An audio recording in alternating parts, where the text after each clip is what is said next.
Thank you very much that you are still with us for the final part of Module 2 of this course. Under the topic is the frontier of survival still advancing. Please let me quickly summarize the key takeaways from this module. If you have skipped the first lesson, please don't worry. What are the main things I wanted to emphasize? Please make sure that the changing age structure of the population does not affect your mortality measurements. This is a big issue if the population size is changing over time or if a population is aging. And there's virtually no population in the world which is not affected by either one or by both. Life expectancy is birth, is such a measure which is not affected by changing population size and not by population aging. What I wanted to emphasize is that you need to interpret it correctly. And this is what I wrote here, if age-specific death rates remain constant. So this is a snapshot in time, meaning what were the mortality conditions at a given moment in time, and only under those conditions we can assume that life expectancy is a given level. But this is the way how all statistics on life expectancy are calculated and have to be interpreted worldwide. Talking about the mean, the average length of life, record life expectancy has been increasing since the 1840s at a phenomenal pace of about 2.5 years per decade. So the highest life expectancy observed in a country in a given year. 2.5 years per decade, 3 months per year, or as I said beforehand, that's about 6 hours a day. If we only look at the recent improvements, it's still about 4 hours per day, 4.5 hours per day. So compared to yesterday, when you had not yet experienced, enjoyed, hopefully, my module, you still gain some valuable lifetime. It's not only the case for the record holding country in each year, but on a different level, we have seen that life expectancy in many countries showed an increase at a comparable pace, which is fantastic, great news. Like the overall message, I think, is that life expectancy improvements or the development of life expectancy has been a success story. What I also have to admit, which I didn't hope for as an Extrapaholics Anonymous, as I said before, I belong to this group. The increase during the past 2 decades, at least in high-income countries, has slowed down. On a global scale, this is now, a phenomenon with an extraordinarily quick, fast pace, especially in sub-Saharan African countries, where you did not see many improvements in the past, but nowadays, of course, 1 year of life expectancy improvement per calendar year cannot hold in the future, but this is great because it shows that those rather poor countries in the world are now finally able to catch up to other countries. In the past, improvements in infant and childhood mortality were the main drivers for life expectancy improvements. Nowadays, the main contribution in high-income countries comes from people at retirement ages. So maybe for a planning perspective, for politicians, for decision makers in the public arena, but also in insurance companies, which I guess is at least some part of this audience. This is, of course, a further challenge because while in the past, the number of people contributing to an insurance program, the number of life years where you are able to contribute has increased. Now, if you look at maybe annuities, people are living longer in the end. We see a lot of survival improvements for ages 65 and higher. So people receive their pensions, their annuities for a longer period of time. On the individual level, this is, of course, great. You were not just like after retirement soon, well, not alive anymore, but you can enjoy many more years of life than in the past. The main driver for those unexpected and unprecedented reductions in mortality came from a reduction in circulatory diseases in many countries of the world since the 1970s.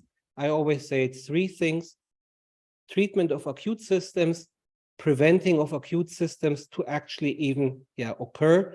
And we have much better knowledge about the risk factors which affect cardiovascular diseases, circulatory diseases. So through exercise, nutrition, we can do a lot on the individual level to improve our chances to live a long and also healthy life. It's not clear whether the development of life expectancy will soon come to a halt. I do not belong to this category, but I see that the slowing down of life expectancy improvements in many countries could be an indicator for such a slowing down. Sorry. The rather poor performance and stagnation of life expectancy in many countries could be an indicator that those people are right.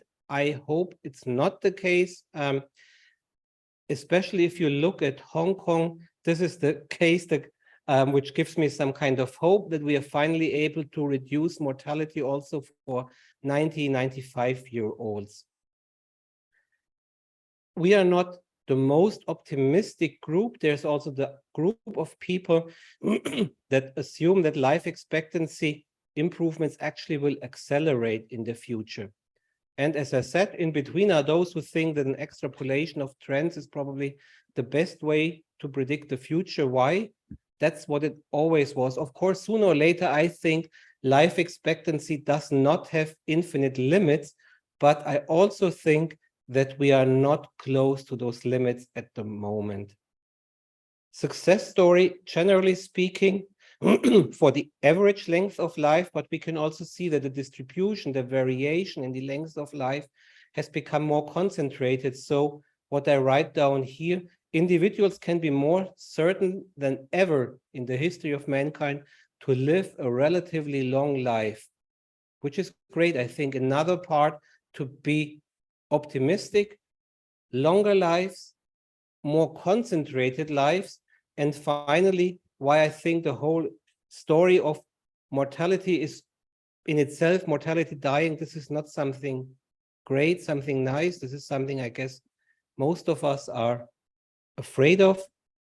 But if you look at it over time and the general development, combined also with my prediction that the impact of the pandemic has rather a short impact, not really a lasting impact on life expectancy, we can say that the whole development of mortality and life expectancy has been a success story.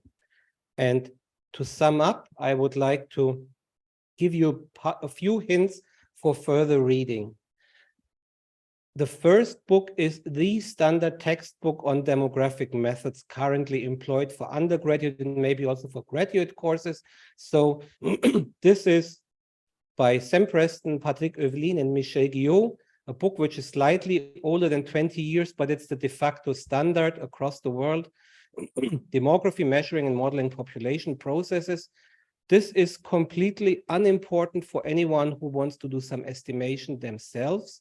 For anyone who wants to do some calculation, it's a great book because it gives always practical examples with some small tables so you can estimate all those quantities yourself.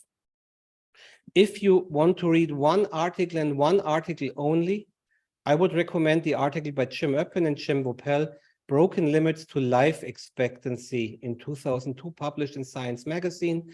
You see 2029 until 2031. It's a rather short paper and it's aimed, Science Magazine, it's for the educated reader, but you don't have to have a specialization in a certain discipline. So this is more, I think, for our audience here, for you. This paper by Oppen and Vopel, equally easily readable, is also, I think, the article by Jay Olshansky, From Lifespan to Healthspan in JAMA, the Journal of the American Medical Association, also rather short. And the article by Aubrey de Grey is not a scientific article, but is this report on the BBC website. So this will allow you also to see the widespread opinions about the future of longevity combined in the first paper. So if you read one paper, read this one, because not because it's by my friends and mentors. Jim Voppel unfortunately passed away last year. But because they also give you the historic track record and also the data if you want to do some estimation yourself. This should not be some kind of self-promotion, but I published together with 3 co-authors, Jim Voppel is one of them, a monograph called Visualizing Mortality Dynamics in the Lexis Diagram. So what you will get in this book is many more of those maps, those 2-dimensional Lexis maps, which I showed to you. And hopefully you can gain some more insights, maybe also into other countries you're interested in. I also look at cancer mortality, how it developed in the United States. And maybe one of the arguments why you should have a look at it, it's an open access book. You can download it completely for free, and you have nice, colorful graphics. And yeah, maybe it's something nice to look at and get some insights just visually. And to sum up, the article again by Jim Voppel, Zhang Zhen, and Alison van Raalte, Life Expectancy and Disparity in International Comparison of Life Table Data, has been published in the British Medical Journal, BMJ Open.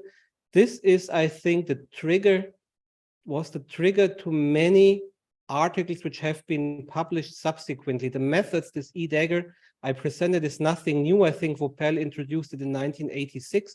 Maybe it's even older, but there's been a new thrust in the demographic community to look at lifespan disparity. And I think this article, also open access by Jim, Zhang Zhen, and by Alison, this is maybe a nice introductory read, and it's also open access, so easy to get.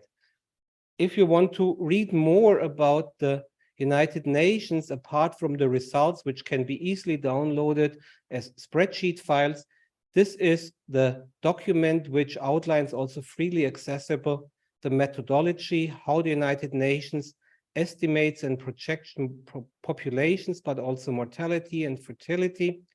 Not only the COVID-19 pandemic, but an overall overview about the methods. And maybe this is something which is interesting for those who want to look beyond the human species. Fernando Colchero, the first et al. Is me, Jim Voppel is again thereby. It's called The Emergence of Longevous Populations, and we look at the, not the tree of life, but at many animals and humans, how the interrelationship is between the mean length of life, so life expectancy, and lifespan disparity. And we see a lot of this kind of monotonic shapes published in the Proceedings of the National Academy of Sciences. I think not only it's a nice article, this is now a bit of self-promotion. We got an award as the best paper in the behavioral and social sciences by the National Academy of Sciences for this paper, also easily accessible. And this was one of my highlights of my career so far, being invited in Washington, DC at an award ceremony. And that's the end of my module. I hope you enjoyed it. More important than enjoyment is that you learned something new. Thank you very much for sticking with me, with us for so long. And I hope you know a little bit more now about the frontier of survival and whether it's still advancing. I'm not a good person to tell you what you should believe in. I try to present the facts, at least from my perspective, and please make up your own opinion. If you think completely differently than me, if you're not belonging to the group of Extrapaholics Anonymous, that's fine with me. Please, the most important thing is have a look, read, and judge for yourselves then. Thank you very much.